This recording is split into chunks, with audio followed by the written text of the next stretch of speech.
Hello everyone, welcome to my YouTube channel. So in this video we are going to look at the derivatives of inverse function. So you recall what an inverse function is. If you are given a function y equal to f of x, the inverse of this function is simply the function where you make x the subject of the formula. That is where you have x to be equal to, if this f comes over here, you have f inverse of y. Okay, so for instance, if you have y equal to say 2x, the inverse of this function is simply make x the subject, that is x equal to y over 2. So you replace y with x and that will give you x over 2. So the y inverse is equal to x over 2. Okay, so now to be able to find the derivative of inverse function, that is, instead of looking for dy dx, you are now looking for dx dy. So we are saying that it is just the reciprocal of your normal dy dx. Alright, and so how did we get this? So we are quickly going to see that from this formula here, we can just say let our x be equal to h of y. And if we do that, why are we doing that? Because we know that f inverse of y is actually a function of y. And so to remove the ambiguity of this inverse, we just call it h of y. And so if we differentiate this x with respect to x, we are going to have, that means we're differentiating the function above. So we're going to have dh all over dx. Now that we know that h is a function of y, that means we have an implicit differentiation here, and we recall that we said that implicit differentiation means you should differentiate this with respect to y, then multiply it by dy dx. Okay, so you differentiate that y as if you're differentiating it like x, then attach dy dx. Of course, you can see if you cancel out this dy dy here, you still get back your dh all over dx. All right, so coming back to this side now, this is equal to 1, now equal to, recall that our h is equal to x. So if we replace it here, we are going to have dx all over dy dot dy all over dx. And so from here, if you make any of these the subject, like if we choose to make dx over dy the subject, now we are going to have 1 all over. That means we're dividing both sides by this one. Okay, so we're going to have 1 all over dy dx, and that's how we got the formula above. So each of them is actually the reciprocal of the other. All right, so we're going to see some examples now. Now the first one here says we should differentiate, we should find the derivative of x with respect to y if y is equal to this. Now there are two approaches to this. The first one is find the inverse function. Of course, this thing is inverse derivative. We should find the inverse function. That means make x the subject of the formula and differentiate with respect to y, or differentiate this y with respect to x and then take the reciprocal. So if we take the two methods, let's see what we're going to have. So for A, we want to take the first method, which is finding the inverse function. And so we have y is equal to the fifth root of x. So if we take the fifth power of both sides, we're going to have y raised to power of 5. If you take the fifth power, this will go away. So you have just x equal to y raised to power of 5.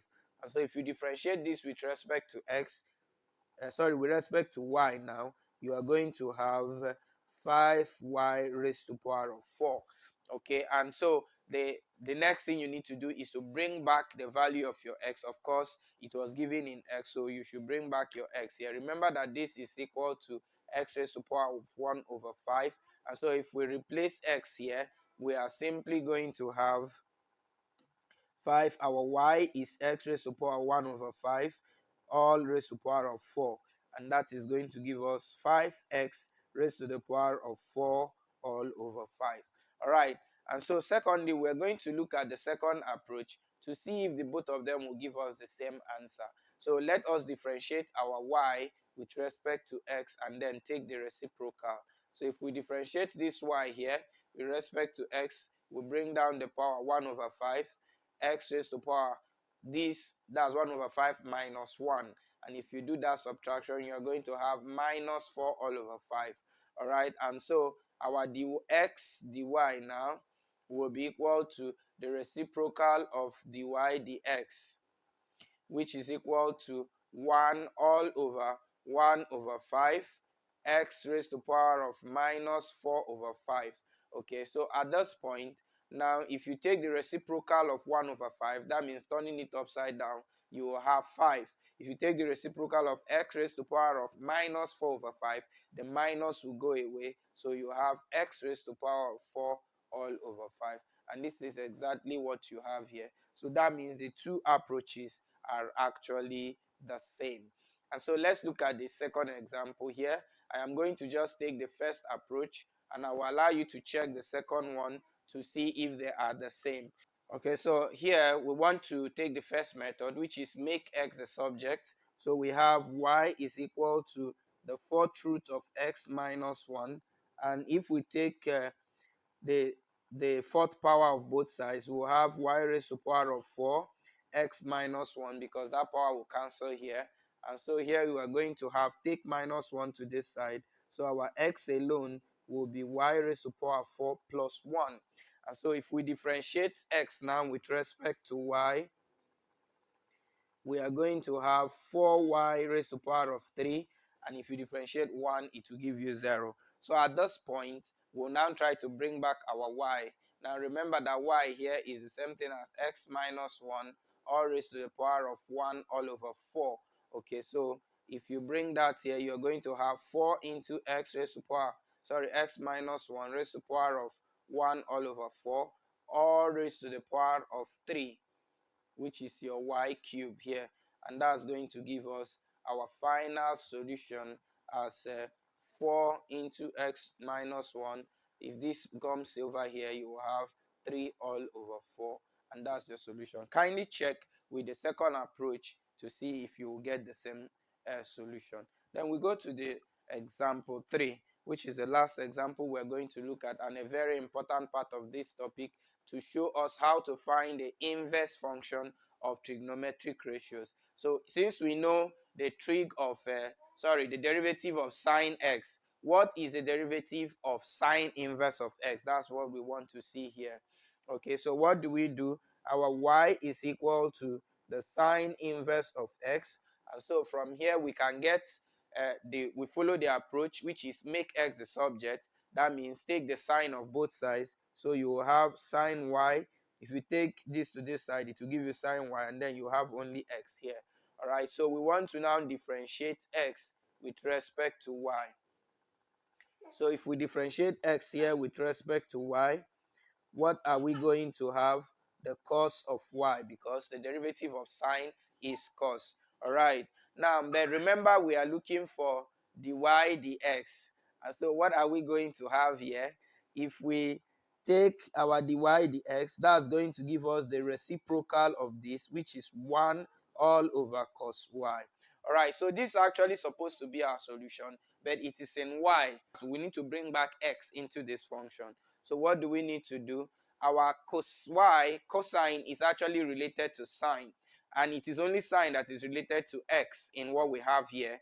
So we need to find a way to bring sine here so that we can substitute x. All right, so what do? We recall that cos squared y is actually equal to 1 minus sine squared y. Where is this coming from? You know that sine squared x plus cos squared x is equal to 1. So if you make cos squared the subject, this will come over here and you will have this. All right, so this now means that cos y alone is going to be the square root. That's taking the square to this side. Square root of 1 minus. Remember, I can actually write this as sine y all squared. Okay, and so if I now bring everything to this formula now, so it means now that my dy with respect to x is equal to, and so finally you are going to have that our dy dx is actually equal to, but we know here that our sine y is equal to x, so we'll substitute it here, and that's going to give us 1, and that is the solution. And this is actually a standard derivative, If you check, you're going to see this value. And of course, in our subsequent videos, we're going to see the standard derivatives for cos inverse of x, tan inverse of x, and the other trig functions that we looked at. Okay, and this is where we're going to stop this video. Kindly note that the whole process is find the inverse function, take the derivative, and then substitute the value of your y to return back your x into the function. And so kindly subscribe to our YouTube channel. We will see you in our next video. Like, share, and comment on our YouTube videos. Bye.